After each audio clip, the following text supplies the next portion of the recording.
Apart from the presidential election winner for the February 25 election, the most anticipated news ever since the presidential tribunal hearing started is the live coverage, and it's such a bummer that the tribunal has decided not to go with the live coverage. In fact, their excuse I cannot even wrap my head around the excuse that the tribunal gave.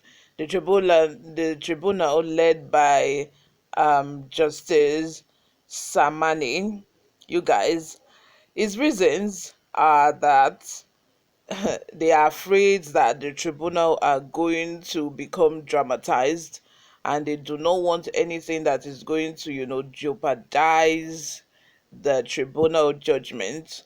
And I'm like, the second reason was that the two lawyers from both Atiku and Obi's side were unable to convince the judges on the reasons how, this live coverage is going to help their case in the long run, you guys.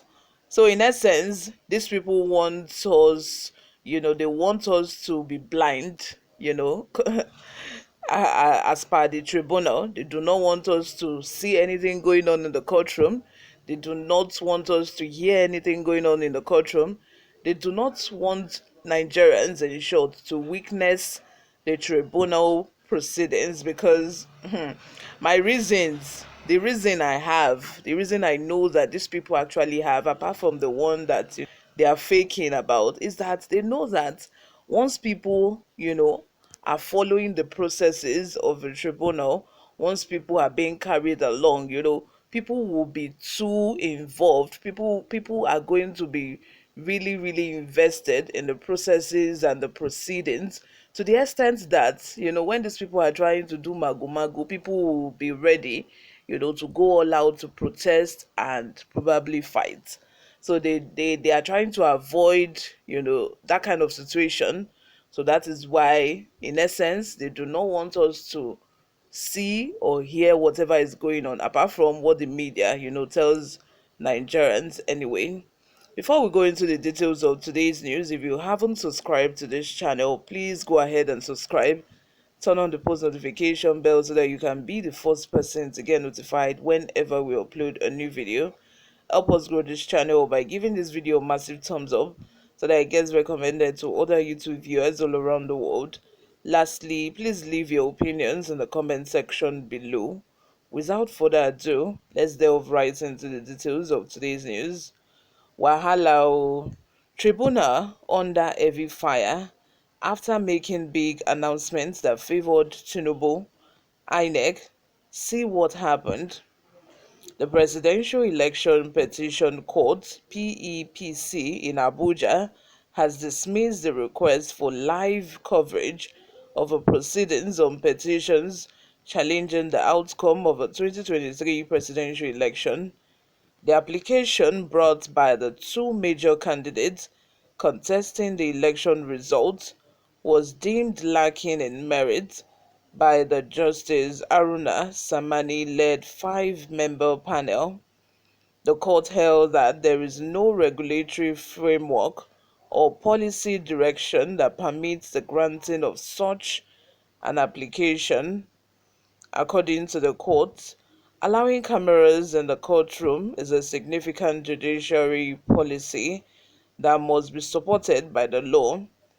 Justice Samani emphasized that the court must act in accordance with the practice, directions, and procedures approved by the President of the Court of Appeal, and it cannot permit a situation that may lead to the dramatization of proceedings. The court also noted that the request for live coverage was not part of any relief sought in the petitions. The petitioners failed to establish how televising the proceedings would advance their case, and the court found that live broadcasts would not add any utilitarian value to the determination of the petitions. Initially, the request for live coverage was made by former Vice President Alhaji Atiku Abubakar, the candidate of the People's Democratic Party (PDP), who came second in the election. He was later joined by Peter Obi, the candidate of the Labour Party. They argue that their case against Asiwaju Bola Ahmed Tinubu, the candidate of a ruling All Progressive Congress (APC), was a matter of national concern and public interest. In response, Tinubu and the APC argued that the application was an abuse of the legal process and an attempt to expose the judiciary to public opprobrium. They maintain that the court is not a platform for public entertainment and that Atiku's request had no bearing on the petition itself. The court agreed with Tinubu and the APC, stating that the application was academic, unnecessary, and time-wasting. They argued that the presidential election was well managed by the Independent National Electoral Commission (INEC) and did not warrant live broadcast. Wow.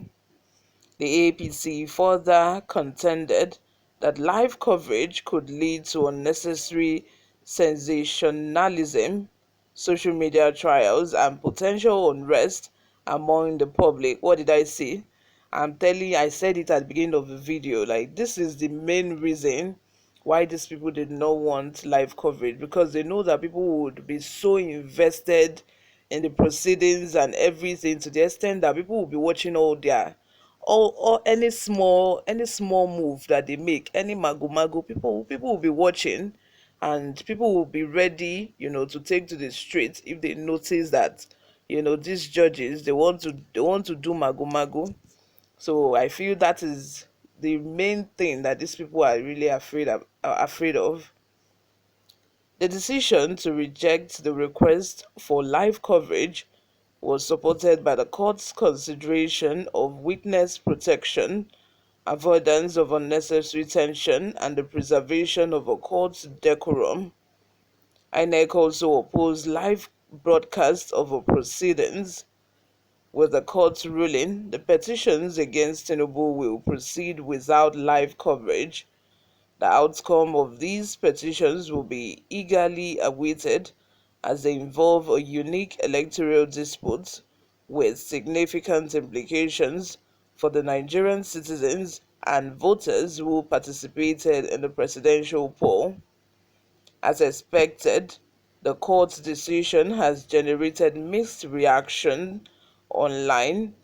Below is how some Nigerians reacted to the ruling. Queen said, "Don't expect anything good from Nigerian judiciary. They are all working for Buhari and Tinubu." I would not argue this point. Damidele said, "Your rejection is just started. Do you think courtroom is like Champions League? You haven't seen anything." Mogo says, "This was technically announced last weekend when they asked everyone to stop coming to court with their phones. That's when I knew what they will tell us today, and they didn't disappoint me." John said, "This is not acceptable. It's not a secret court. In the spirit of fair hearing, it should be televised. We Nigerians will rise up and fight for our rights. APC intimidation is out of this world." Thomas said, "As expected, I would have been surprised if they agreed when they all have so much to hide." Wow, what do you all think about this? Subscribe if you haven't. Thank you very much for always listening and watching. I will see you in my next video. Bye for now.